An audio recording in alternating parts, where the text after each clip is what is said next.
What's going on, everybody? Welcome to another wonderful episode of Saturday Morning Coffee. I'm your host, Brandon, and today we're going to be talking about a lot of stuff. And I mean a lot of stuff. Give me just a second. I'm going to add one more thing. It's a browser source. There we go. I know you guys can see all the goodness that is on my screen right now.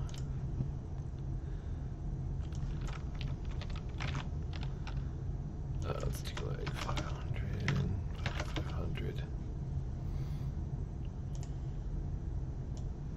Move the chat over here. So everybody can see it. Lock it in place.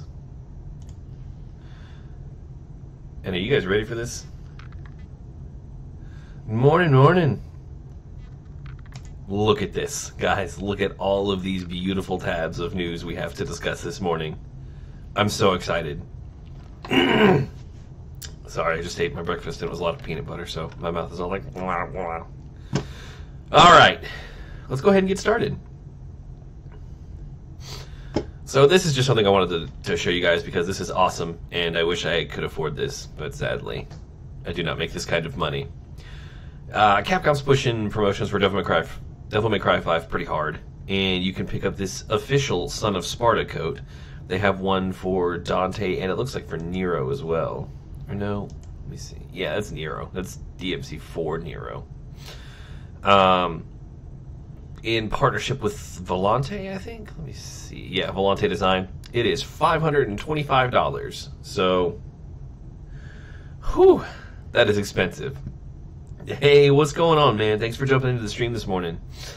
We're just talking about an expensive coat for Devil May Cry 5. And it's like, look, Capcom, I've already dropped enough money for your collector's edition. Don't ask me for more. Don't do this to me. But that's all for that one. I just thought that was really cool. So if you have half a grand to spend, go ahead. Go ahead and drop it on that. No big deal. This is something that frustrates me a lot bit. So Kingdom Hearts 3 is getting a huge paid DLC and a critical mode. A critical mode should have been in the game from the start. Easy. Like, I'm sure if my wife saw that, that amount of money just taken from the bank account, she would be very, very angry with me as well. So Kingdom Hearts 3 is won't be getting a final mix, but we'll have one giant paid DLC coming at the end of the year,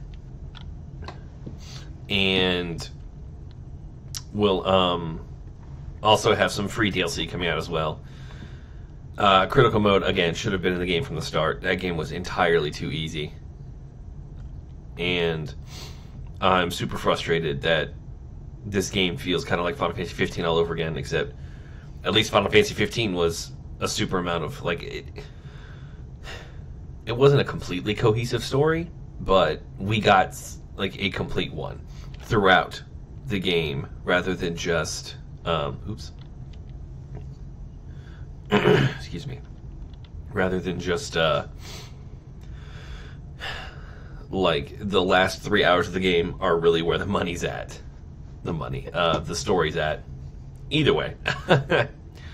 But it looks like they want to put, like, rather than have a bunch of smaller paid DLCs, they just want to put out one big one and then have a couple of free DLCs released. It says released sporadically. I wonder, like, is it going to be more than one world? Is it going to be a couple worlds? It's going to be interesting. Are we going to get some time more time in Scarlet Ed Kylum or whatever? There's some spoilers and story hints down there at the bottom, so I'm not going to mess with that. For those of you who haven't beaten the title yet, I don't want to ruin that for you guys. But expect some DLC from Kingdom Hearts 3. No final mix, which I don't believe. I'm sure by the time everything's all done and wrapped up, we'll have Kingdom Hearts 3 final mix. Also, Saturday morning coffee with my beautiful Reptar mug. Oh my god, that stuff's so good. Moving on, Power Rangers Battle for the Grid. A lot of people were talking about it looks like a port of the mobile game. It is not. It is built from the ground up as a 3v3 tag team fighting game. Lord Draken has been shown off in the latest trailer. I'm super pumped. Like, it's only $20.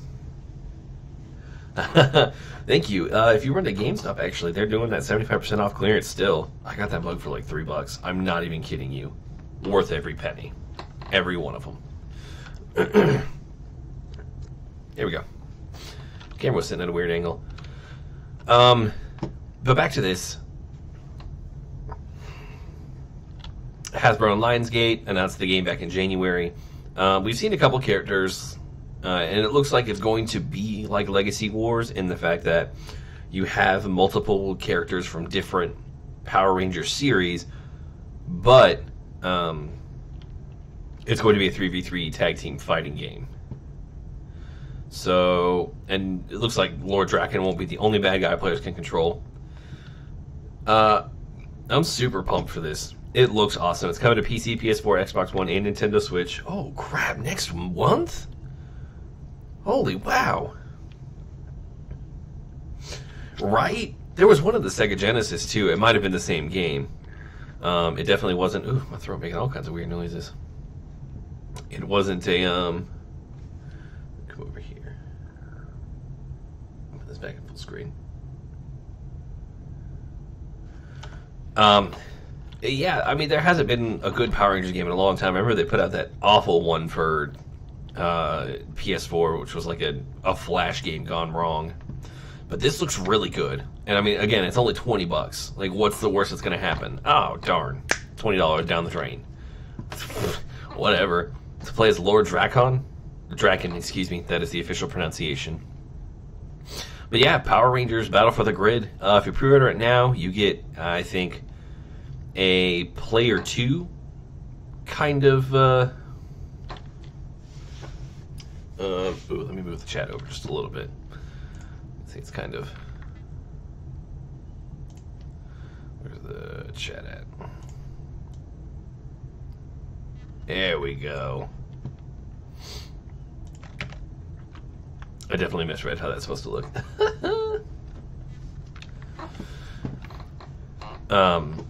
But yeah, it comes out next April, guys. Check it out. Pre-order it. You get a Player 2 skin for the Green Ranger, which I think is just like a more modern take on the costume. And if you pre-order the deluxe edition, you get, I think that's like another $20, but you get some like the season pass and a different costume for Lord Draken. So that's dope. Next up, I do have a problem with season passes, but unfortunately they're the norm in gaming development these days. But if you can give me a decently priced season pass that has good quality content to it, I'm not opposed to paying for it. The Witcher season pass is a great example. That was a fantastic season pass that came with a ton of content that made the game so like even better than it already was. That being said, Koei Tecmo are out of their damn minds. Dead or Alive 6 just dropped, or is dropping on the 6th. So I think that's Tuesday, I'm pretty sure. Or Wednesday, yeah. And they have a $93 season pass. That is obscene. Now look, it's 62 costumes, 2 new characters, and one of whom is Mai Shiranui from King of Fighters 14. Even though she was already in the last game, you would think they would pick somebody else. But y'all, this is too much. Like this is just greedy. I get that like people like their costumes and everything, but $93 for all this? That's obscene. I waited till for Marvel Infinite, I got the deluxe edition of the game at launch, so I had all the characters, but I waited until what's going on, man? I waited until the costume pack went on sale to get that, and I got it for like $15. which gave me at least, I think it was one costume for every character. This is obscene. And even then, that costume pass was $25-30. This is too much, and Koei Tecmo needs to chill out. Because for Dead or Alive 5, they had like 5 or 6 of these. You could drop almost $1,000 in that game, and that is ridiculous, unnecessary, and somebody needs to stop them now. Moving on before I get a little angry. Bloodstained Ritual of the Night. It is Koji Igarashi's latest title. That was a Kickstarter. Hey, Niklaus, thank for the follow, bro. I greatly appreciate it. That's on Mixer. Woo woo. They really do. Dead or Alive is all about TNA. That's all it is. So this is Koji Igarashi's latest game. It was a Kickstarter. I wanted to be a part of it, but at that point in time, I couldn't afford any of it, unfortunately. But now the game comes out later this summer, thanks to the Nintendo Direct. We know that. But I want to go ahead and show you guys this video. This is them showing off some visual improvements for just overall. But this is specifically for this particular boss. Oh, let me put my volume over here. There we go, so now everybody can hear it. And turn it down a wee bit. But we'll go ahead and go full screen. And take a look at this. So this is the demo from June 2018. So, I mean, not bad looking, but a pretty generic looking title all around so far. And she just looks like she doesn't want to be here. Now, this is the current build.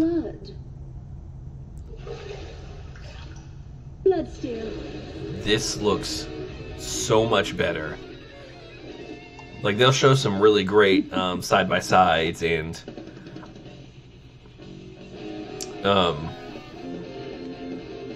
like comparisons. Like, look, the room looks totally different. I mean, this is insane. I mean, obviously, like, it's been a little under a year, but good lord, like, they finally put, like, all those little touches to, like, make the rooms and environments feel complete and fleshed out. And her design looks amazing here. Like, everything just has, like, more vibrant colors. Yeah, see, that's not even a comparison. That's crazy to me. So that's that. Bloodstained Ritual of the Night comes out later this year. PS4, Switch, Xbox One, and PC for $40. I definitely want to pick up a physical copy of that because this game looks incredible. And if you like, you know, the Metroidvania style titles, this will definitely be a great one for you. Or if you're like me and your favorite game of all time is Castlevania Symphony of the Night, this is the closest thing we can get to a sequel to Symphony of the Night. I appreciate that, but make sure to get that homework. School's important. Make sure to get that homework done too. This is something really cool that unfortunately we as standard plebs will never get to access. A Bumblebee-themed Scuff Vantage PS4 controller announced. This thing looks amazing. Yeah.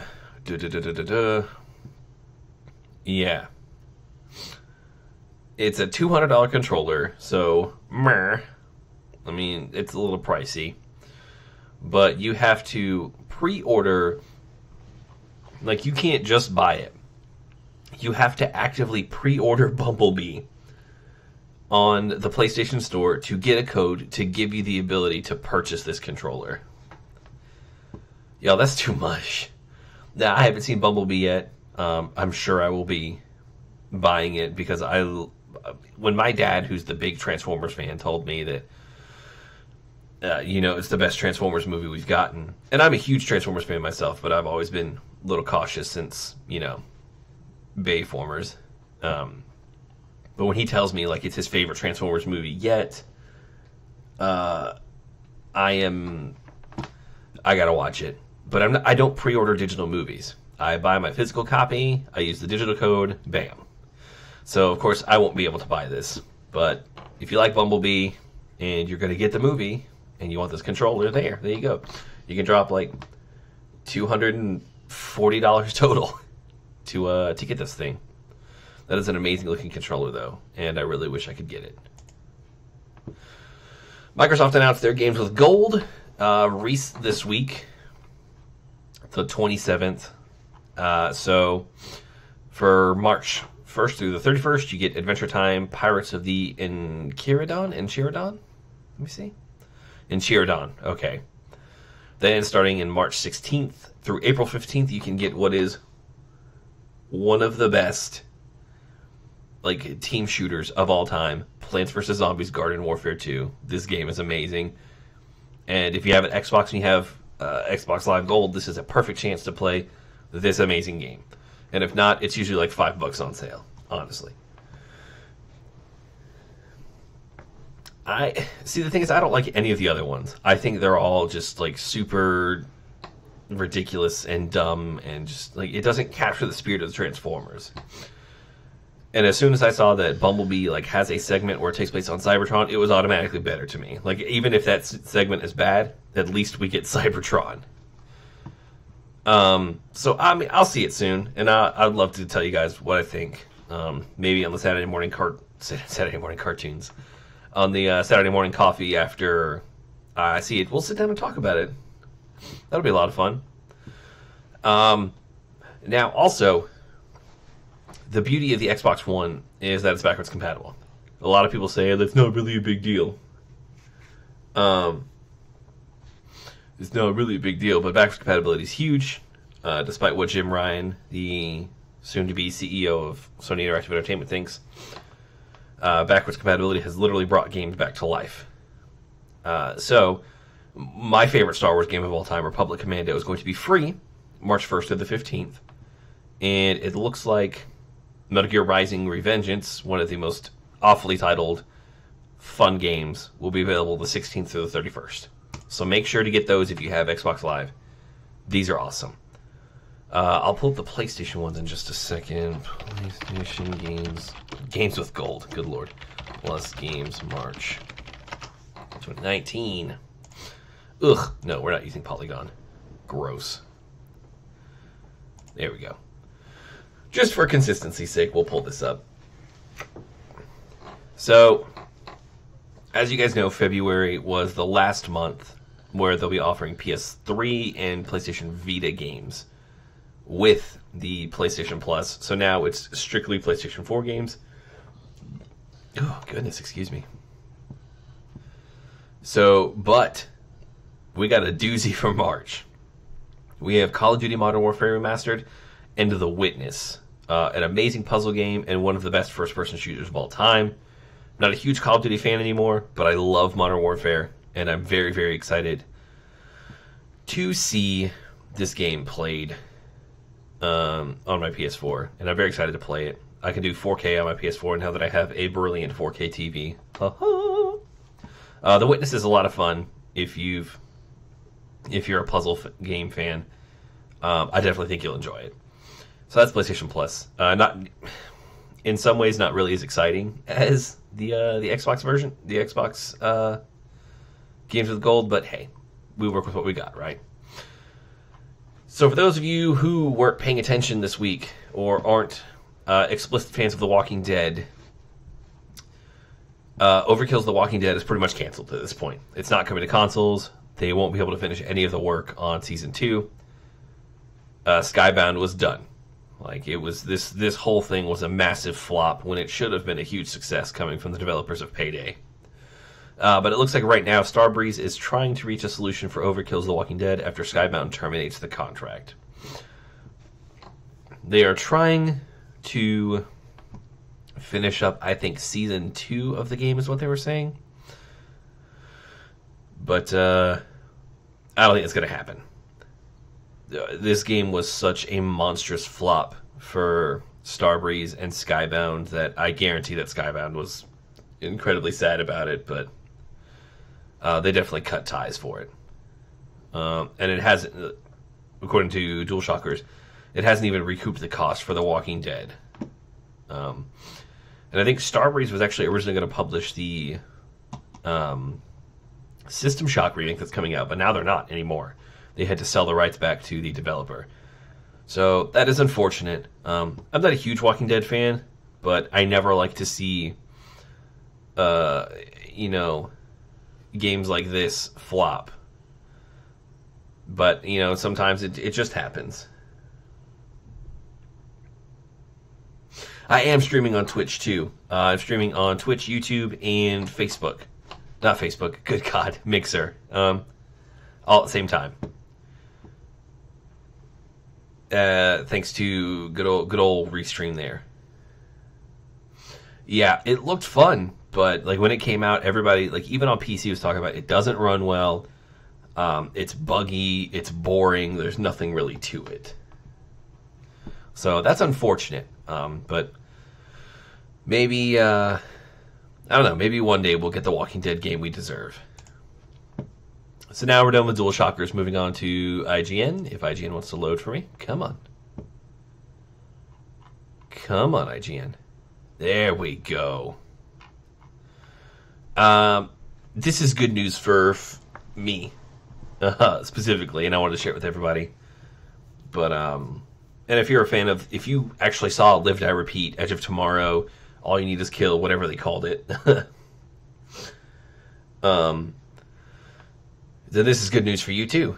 Personally, I loved Edge of Tomorrow. I didn't think they could make that manga and story any better, like, actively make a good film out of it, but they really did. Edge of Tomorrow sequel, though, is finally reportedly in development, and Tom Cruise and Emily Blunt are both expected to return. Matthew Robinson, who's worked on The Invention of Lying, Monster Trucks, and more, has been tapped to develop the script. So this is awesome. It was like not a huge box office success. Like, it wasn't a box office blowout, but it was awesome. And if you haven't seen it, I highly, highly recommend it, especially if you're a sci-fi fan and an Emily Blunt fan. Tom Cruise, but he does give a pretty good performance in this. I definitely recommend watching it. I think they actually renamed it Live, Die, Repeat to Blu-ray. I think when they went to Blu-ray, I can't remember. But the working title for it right now, funny enough, is Live, Die, Repeat, Repeat. So that's very exciting. I loved Edge of Tomorrow. Now, this is big news. This is huge news for all of us on Switches. Pokemon Sword and Shield are our next generation Pokemon titles, and they look awesome. I don't care about, like, okay, Detective Pikachu looks great, but I'm not worried about that. And CG animated Pokemon movie. God, IGN is so slow. No one cares. Stop, IGN. So Pokemon Sword and Shield take place in the Galar region and are set to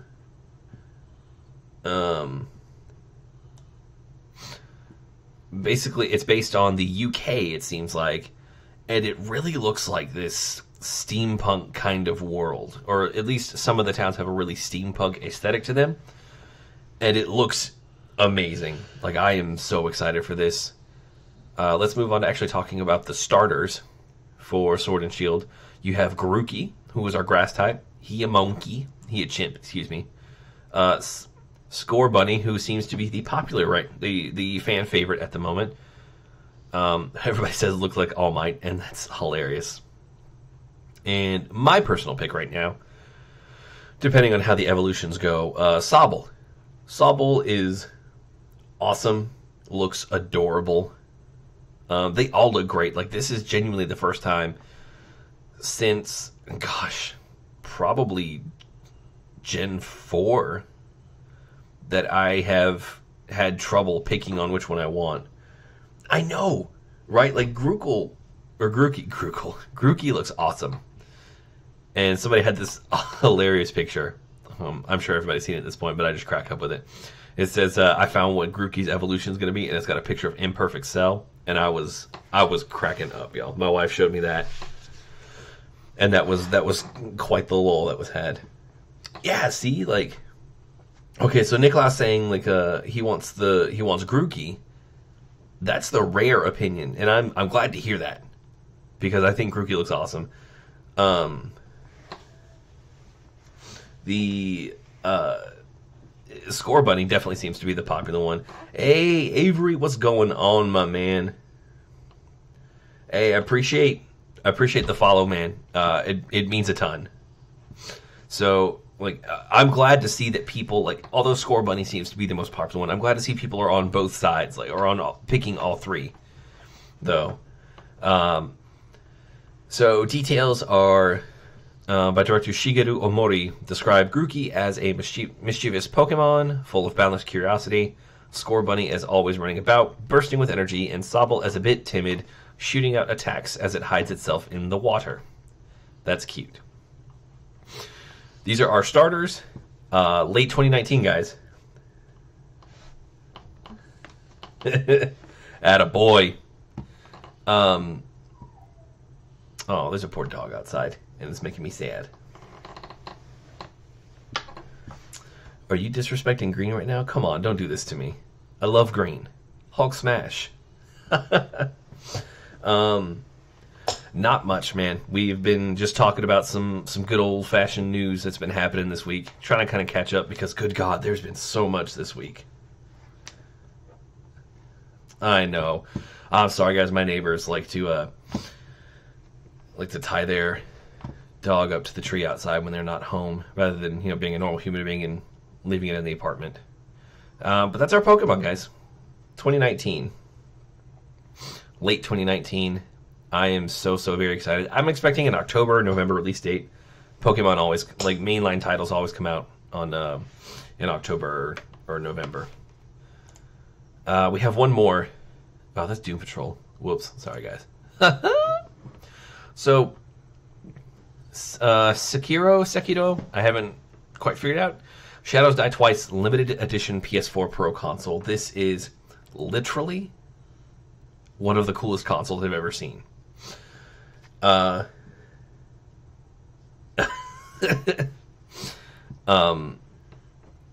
So this is an amazing looking console, and the unfortunate thing is it's literally only in Belgium and the Netherlands. I think this is exclusive to a real retailer. Okay, Game Mania. Basically, when you pre-order Sekiro. Okay, so this is a limited edition, and you win it through a contest. Okay, so when you pre-order Sekiro on PS4, you'll get a free pair of chopsticks, and if your pair is colored gold, you've won the special PS4 Pro.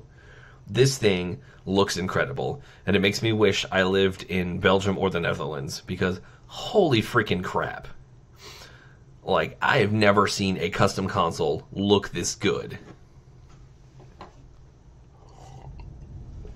Yokai Squad, what's good, boys? Y'all, I still haven't watched that movie since we went to go see it in the theater. That movie was awful. For those of you who aren't part of the Yokai Squad, represent. But the three of us went to go see The Forest one night, and it was so bad. It was horrible. Everybody in the theater collectively gave up on actually watching the movie and literally just started making fun of it. It was one of the best movie theater experiences I've ever had. But yeah, unfortunately for any of us, we cannot win this beautiful, beautiful console. That being said, admire it, take it in. Let's move on to the next story. On the 28th, as of the 28th, we got our last two characters in the Season 2 DLC, or Season 2 pass for Tekken, which includes returning character Julia and The Walking Dead's Negan. I don't get it still. I don't understand why, like Negan's in The Walking Dead, or Negan's in The Walking Dead. Why Negan's in Tekken? He's an amazing character. He's one of my favorites from The Walking Dead. But man, he should have been in Mortal Kombat. He is just wasted here. This spot should have gone to Kiryu from Yakuza. That's it.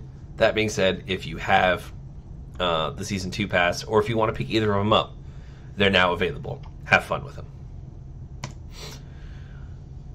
Great news for PlayStation, Horizon, and for Guerrilla Games. Horizon Zero Dawn sells over 10 million copies worldwide in 2 years. That is awesome. As of the end of last year, my wife heavy breathing over here.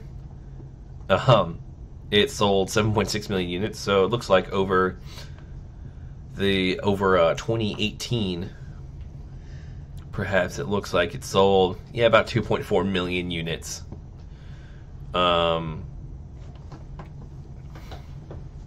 That's awesome. I loved Horizon. I thought it was a ton of fun, and I'm very excited to see where they go with future titles. Hopefully they get a better name. So, that'd be cool. Oh my god, dude, I would pay so much money for Spawn in Mortal Kombat 11. Ugh. Every time I see, like, these roster leaks and they don't include Spawn, my soul dies a little bit, if I'm being honest. I also want Michael Myers and Pennywise. Michael Myers for Mortal Kombat 11. 10 out of 10. But yeah, Horizon Zero Dawn is selling extremely well. I'm always happy to hear that. So, let me pull over real quick. This is a different article. If you don't want to be spoiled on the Mortal Kombat 11 roster, or on at least a majority of it, I'll give you like 15 seconds, 30 seconds to go ahead and like click away, come back in about 5 minutes when we're done talking about it, because I don't want to ruin the surprise for you guys. If you want to actively, like, just be surprised as the trailers come out. Take a sip of my coffee.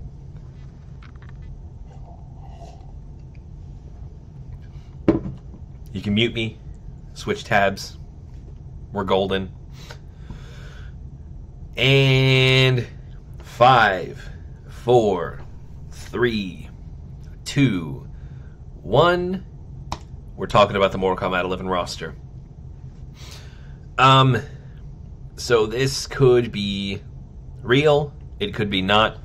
It definitely sounds like, or definitely looks like it was taken from a playtest, which is really sucky.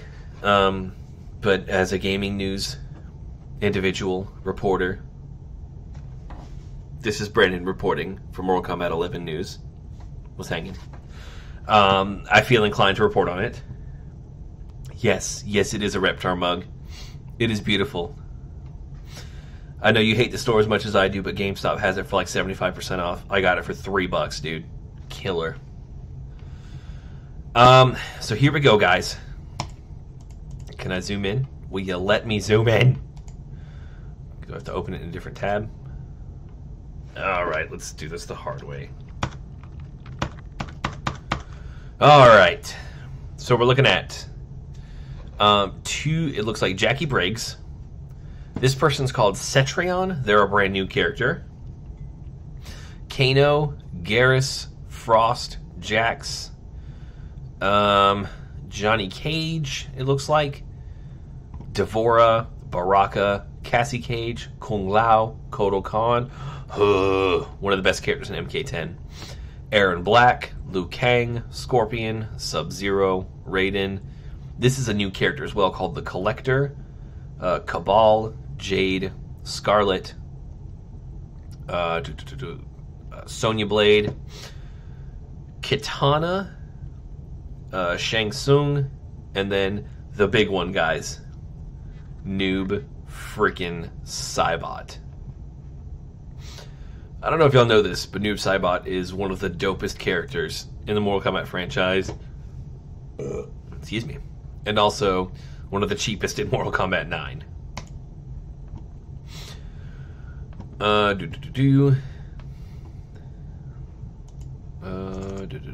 looks like they finally took down the other characters. Now, as well as that cast being announced. It looks like Melina and Shang Tsung will be unlockable, I guess, by beating the story or something. And then you have Shao Kahn, who is your... oh dear.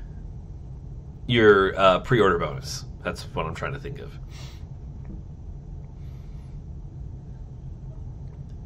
Bayonetta?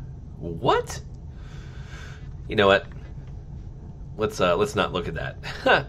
There's definitely more those empty spaces though for their DLC characters. Really hoping for Spawn, but that looks to be. It looks like right now that is going to be our default roster for Mortal Kombat 11. Personally, like, it's not a bad roster. I don't see why we need Cassie, Sonya, and Johnny Cage all in the same game. I don't understand. Where's Takeda? You know, there's a couple characters that are pretty obvious misses, but we do what we can. That's not a bad roster right now. And you'll also be getting, you know, if you get the, oh gosh, what is it, like the deluxe edition or whatever, you'll get your season passes, as always. That's the Mortal Kombat 11 roster, though. Not bad. Not bad, I'll certainly say. In memoriam, Japan finally says goodbye to the PlayStation Vita. All SKU tags of the PlayStation Vita have ended. The production's done. And it's so unfortunate because the PlayStation Vita could have been such a great device had they not done their stupid memory card thing. R.I.P PlayStation Vita. You will be missed by the 6 of us who bought one in the United States. Y'all, SNK was fire back in the day. I just want to make that point now. One of my favorite games growing up was Samurai Showdown and King of Fighters. And Samurai Showdown coming back is like a dream come true. It releases early summer. It will have its own tournament at EVO, and then we're gonna get a panel with it at PAX East. And now, unfortunately, while I would love to go to something like PAX East, money's an object. So, golly, this microphone needs to come. There we go. The Samurai Showdown will appear at PAX East with an exclusive sneak peek at something new for the game. Apparently, it's a panel you won't want to miss. I wonder if we're going to get like a guest character. That would be amazing. This game looks incredible. It really does. And I'll tell you what, I'll show you guys the new trailer. Because this game looks awesome. And if you don't believe me, enjoy this 58-second trailer.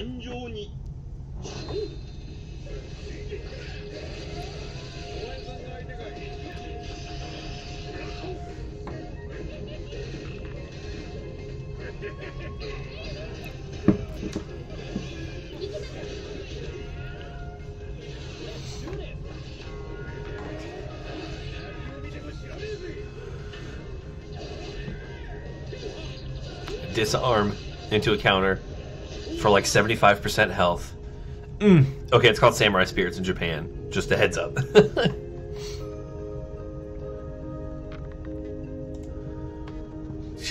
Guys, y'all, this game looks amazing. But that's Samurai Showdown. I don't know about an Xbox release. I would not be surprised to see it be PS4 exclusive for now, seeing as King of Fighters was. But I hope it comes to Xbox because I always want more players in the games. So, for those of you who haven't been keeping up with the Yakuza studio, they've been working on a title called Judgment Eyes, or Judgment in Japan, or Judge Eyes in Japan, Judgment everywhere else. It is kind of like a Yakuza spin-off. It takes place in Kamurocho, but it doesn't, like, the stories don't overlap that we know of yet.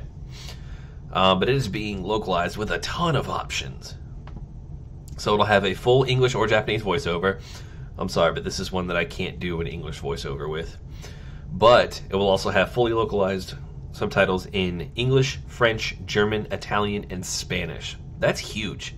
That's a lot of localization work. My nose is itchy. And that's awesome. That gets the game into as many hands as possible with as little difficulty understanding the game as possible. Judgment releases later this year. It was released in December of last year, in Japan. I'm really, really, really excited for it. And I hope you guys are too. The Yakuza studio is hella slept on, and they're amazing. They're an amazing team. They constantly make good games. If you haven't had the chance yet, Fist of the North Star, Lost Paradise is the Yakuza Studio B team, and oh my god, it's so good. PS4 exclusive, unfortunately. And I say that as a PS4 fan myself, so if you don't have a PS4, sorry. The giant flop that was Dissidia Final Fantasy NT gets a free-to-play version on Steam and PS4 as of March 12th. It will be a weekly rotation of free characters with the option to buy them separately. That's pretty dope.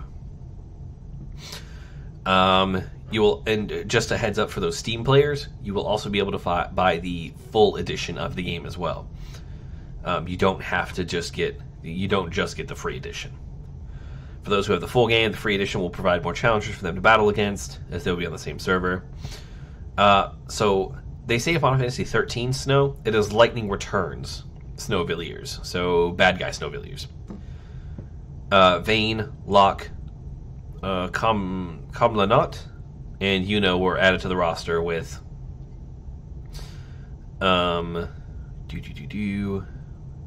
with the season pass. This one's not bad. It's alright. I'm a little sad because I really enjoyed Dissidia and Duodecim on the PC, but haven't really got much since then. This one it's pretty, but it's just not as fun. But being free to play, I mean, that's not bad. You can buy like the 1 or 2 characters you want and then be on your merry way. So that's pretty cool. So,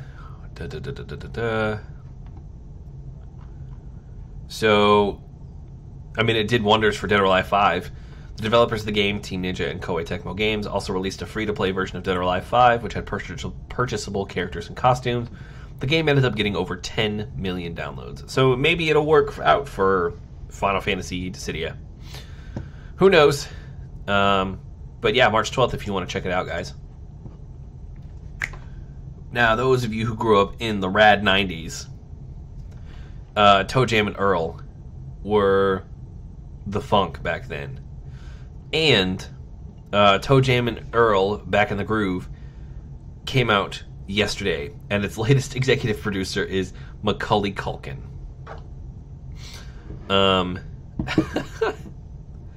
That's cool. McCulkin provided the following quote: "I'm honored to be producing the new Toe Jam and Earl because it is literally my favorite video game of all time. Plus, Greg Johnson is the tits. 10 out of 10. That's all we need from this. I'm good."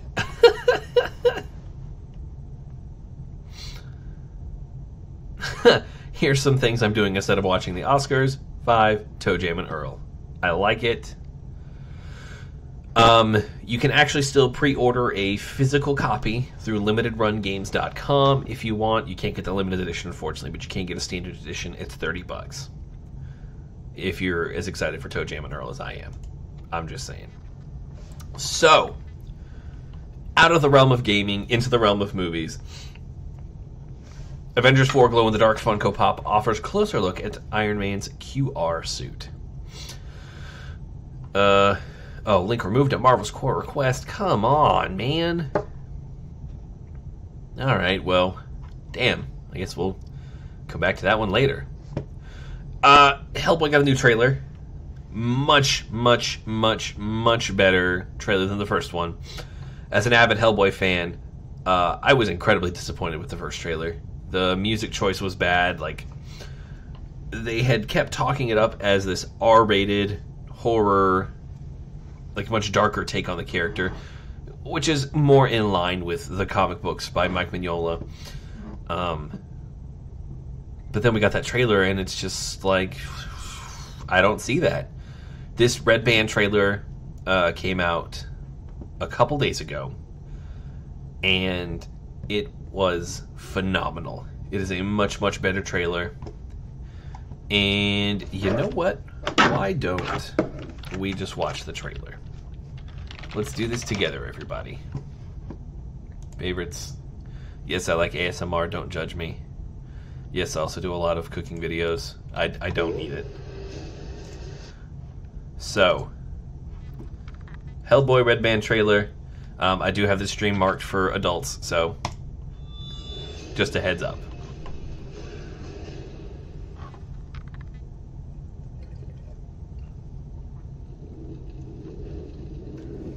On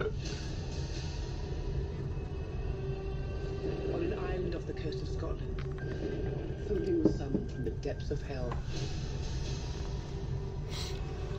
Something that would end mankind. 3D Nazis. Thing you worried about? Did it show up? Oh yes, A dope-ass shotgun.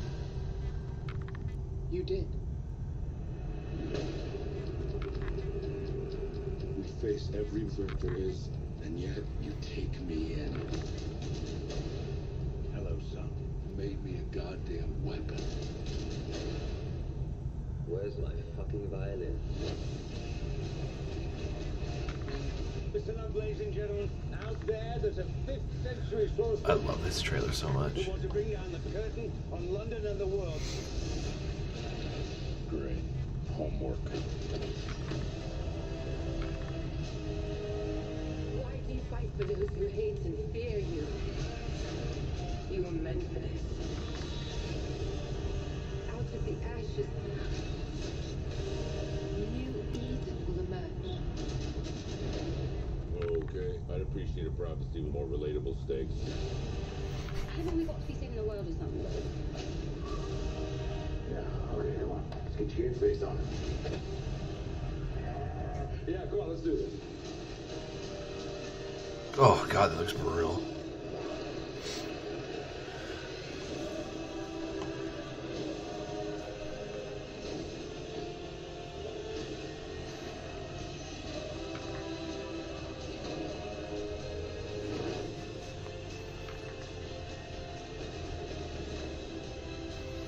Hellboy and a dragon, like that's... I'm there. We do, but this is not gonna work, you know, because I'm a Capricorn and you're fucking nuts! That trailer is so much better. I mean, honest to God, that's like not even the same movie at this point from the first trailer. But that's Hellboy, coming out April 12th. Officially rated R, and I'm very, very excited. This is huge. And this kind of goes in with... There's another one. There we go. So these two kind of go together. So Lupita Nyong'o is apparently set to be one of... is looking to be the female lead for Bond 25. Yes.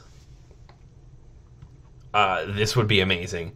I love Lupita Nyong'o. She is a fantastic actress, and I would watch any movie with her in it. On that same token, it looks like they're eyeing Rami Malek and Billy Magnussen, I think.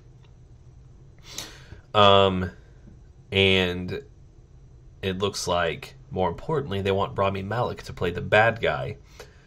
And that would be amazing. Rami Malek can play any role he ever wants. So yeah, let's go with that. Having Rami Malek in a Bond 25 in a Bond film would be incredible. This is A funny one because Ralph Breaks the Internet mistakenly promoted as an Oscar winner. Oh no. Ouch. That's a big oof. As you all know, the Oscar for Best Animated Feature Film actually went to Spider-Man Into the Spider-Verse, not to Ralph Breaks the Internet. Now, of course, you're always going to have stuff like this in the event that it won, so that the next day you can immediately start promoting it. That was not the case with Ralph Breaks the Internet. It did not win, and somebody still put it up. That's very unfortunate. It's kind of funny, though. It's the same case where, like, when you watch the Super Bowl or the college playoff, like the national championship or the Stanley Cup finals, whatever, they always have a t-shirt, hat, whatever. They have everything printed for either team in case they win. So that way they can start selling merch right off the bat. This is just kind of funny. Everybody says it's arrogant, but it's just business. It's what everybody does when you're in a competitive thing like that. Now, the only reason I have any interest in this, or not interest, but remote care about putting this on the show, is my sister was a huge fan of the Babysitter's Club growing up. She always read the books. And there's a TV reboot in the works at Netflix because Netflix seems to be rebooting everything these days. The Babysitter's Club has been given a 10-episode series order as a new Netflix original show with DeLuca Productions, with Glow writer Rachel Schukert serving as showrunner. So, damn, I might have to watch that. If y'all haven't watched Glow, it is amazing, and I highly recommend it. But for those of you who are interested, Babysitter's Club is coming to Netflix. Cool, I guess. That's kind of awesome. We knew about Kingdom Hearts 3 DLC. Oh, I already had an article pulled up for that. That's cool. So, James Gunn's Suicide Squad, not really sequel, begins production in September. It is called The Suicide Squad, and it is technically like a soft reboot. So with Will Smith, with Will Smith not returning, Margot Robbie maybe returning. I don't know how they're going to treat it, but it starts this September in Atlanta. This would give the sequel just under 2 years to complete filming and go through post-production. Considering Gunn has previously done as much with Marvel in roughly a year's time for each Guardians film, the additional time may just be a luxury. Nice! That's what's up. It's still expected to feature Margot Robbie's Harley Quinn. Unfortunately, I'm not a huge fan of that, so whatever. It is set for an August 2020 release date. I wonder if that's just to give him the time he needs, maybe? Because that's a long time. But hey, Aquaman's not coming out until, 2022, so damn. But yeah, James Gunn writing and directing The Suicide Squad, I'm all about it. Disney was stupid to let him go, and now it's going to be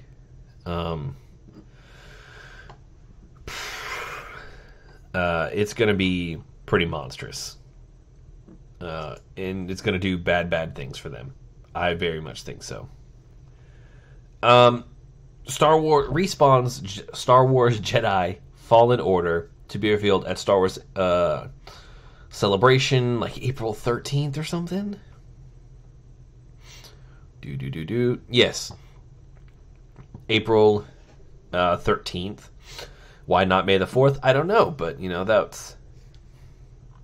this is what we've got.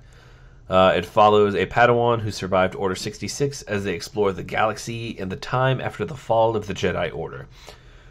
So this is Respawn Entertainment, the same team that is responsible for the ridiculous hit Apex Legends and Titanfall and Titanfall 2. Titanfall 2 being easily one of my favorite shooters of all time. That game plays so smoothly. But guys, I'm excited for this. You know, we need a good Star Wars game. We really do. Especially after the flop of Battlefront 2 and even the first Battlefront. Not necessarily a commercial flop, but it's disappointing. So keep an eye. April 13th, we will get some new information on Star Wars Jedi Fallen Order. Universal's Invisible Man remake eyes Elizabeth Moss to star, so it could indeed be Invisible Woman. I'm super excited for this. So Universal is teaming up with Blumhouse Studios to make to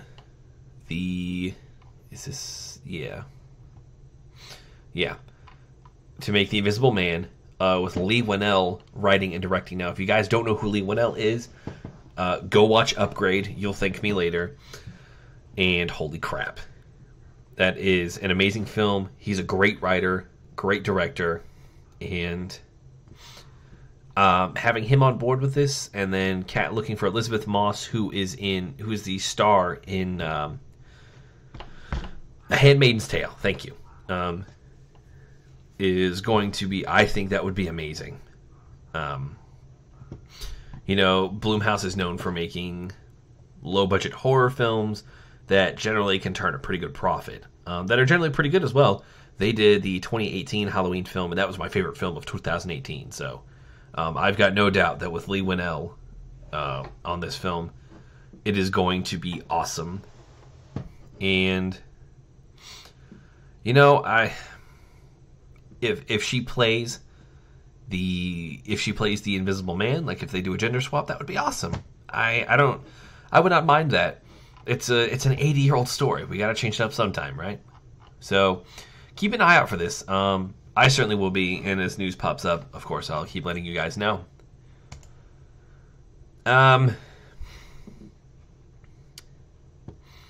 Aquaman confirmed to exist in Titan's DC universe by Doom Patrol. I wonder if it's going to be the same Aquaman, though. There was a name drop by Robot Man through a sarcastic retort by Robot Man. Blah, blah, blah. But Aquaman never loses his keys. I don't know. I don't know if it's the same Aquaman that is is it Jason Momoa's Aquaman or whatever. But, you know, it's kind of cool to potentially have some kind of connection. That being said, I really like this idea that DC is just doing the worlds of DC, where all of their movies are just separate from each other. They're just DC movies. I like that. It's really cool. It gives them a lot of freedom to play around with different story ideas and everything.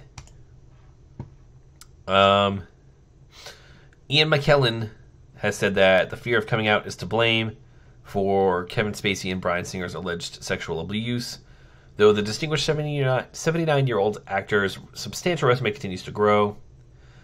Blah, blah, blah. Through Hollywood's ongoing issues with sexual assault claims, McKellen, like most public figures not associated with the cases, has kept quiet on the topic. However, two of the bigger cases being currently examined, those of Kevin Spacey and X-Men director Bryan Singer, have now found their way into statements made by McKellen. Blah, blah, blah, blah. It was during a live recording of the hashtag QueerAF podcast that McKellen made his opinion on the cases of both Spacey and Singer known. Saying most of them were in the closet, hence all their problems as people and their relationships with other people. If they had been able to be open about themselves and their desires, they wouldn't have started abusing people in the way they've been accused. McKellen also briefly discussed the issue. Should continue to have careers, calling the issue debatable. He said, "I think that's rather up to the public. Do you want to see someone who's been accused of something that you don't approve of? Do you ever want to see them again? If the answer is no, you won't buy a ticket, you won't turn on the television. But there may be others for whom that's not a consideration." Having a name like Ian McKellen kind of step out and talk about this stuff is important. I don't think people understand how big these names, like these people, can have an effect with just a couple words. in a couple sentences. Good on Ian McKellen for coming out talking about it. Just something I quickly wanted to bring up. Seth Rogen is going to be in an episode of the Twilight Zone reboot, and that is amazing. For those of you who don't know, Jordan Peele and CBS All Access are working on bringing the Twilight Zone back. The first two episodes debut on like April 10th through CBS All Access, and it looks incredible. CBS and Peele's Twilight Zone, much like the original series, will be an anthology that combines a variety of genres with social commentary and most likely twist endings that teach a moral lesson. There have been additional casting updates as of late too, with Jennifer Goodwin among those recently confirmed. I believe she was in Once Upon a Time. I think she was Snow White. But, I'm sorry, it premieres April 1st. John Cho. So many names. But for those of you who have CBS All Access, you can watch this. It starts April 1st with the first two episodes, and then April 11th it continues weekly with each episode, kind of like Star Trek Discovery. I'm very excited. Jordan Peele's a great writer, great director, great actor. And after seeing Get Out and the kind of writing he does with Key and Peele, and with how good that new movie Us looks, I'm all aboard the hype train for this one. Let's make this the last topic for now. Ghostbusters 3, which is set to be a direct sequel to the second, after the complete flop of Ghostbusters 2016, states that Finn Wolfhard and Carrie Coon are in talks to star. Finn Wolfhard, as you guys know, is in both It and Stranger Things. He is a huge name as of the past couple of years. He has blown up. And let me see. And Carrie Coon, I have not heard of her, but she stars in The Leftovers, apparently. Coon is reportedly a single mother whose family is at the center of the story, with Wolfhard playing her son. Okay. EW reports that the film is not going to center around teenagers as previously believed, and it will be the entire family led by Coon and Wolfhard who lead this next Ghostbusters entry. Interesting. It's going to be interesting to see how this all plays out. I know there are going to be a bunch of people who are upset that they didn't get a sequel to Ghostbusters 2016. And, that's just the way the movie business works sometimes, unfortunately. It caught a lot of flack. It didn't really make the numbers that Sony was expecting, so they're coming back to this. Ghostbusters 3 happened in 2009. Oh, in a video game. Okay. Meh. But there you have it, guys. We still managed to get it in a little over an hour. I'm impressed. Saturday morning coffee, everybody. Thank you so much for joining in. I greatly appreciate all of you. We had, I think, 5 viewers on Twitch alone, and once the numbers come in, of course, I can take a look at where everybody else was. We had 5 on Twitch. We had 2 at least on Mixer. So this is, this has been incredible. Thank you so much for joining me this week. Tune in next week, where we talk more about games and movies and entertainment and comics and all this stuff. And also, there will be a stream tonight. I'm finishing Bendy and the Ink Machine, damn it. I'm actually leaving in a couple minutes to go get a PS4 copy. We're going to stream it on my PS4, which means no face cam, unfortunately. But it's happening. We're finishing this damn game tonight at probably about 5. So keep an eye on that. That will be exclusively on Twitch. So follow me on twitch.tv/TheInfinityPixels if you want to see me finish up this beautiful, beautiful title. That's all for now, guys. Thank you so very much. Much love to you all. I'll see you next time.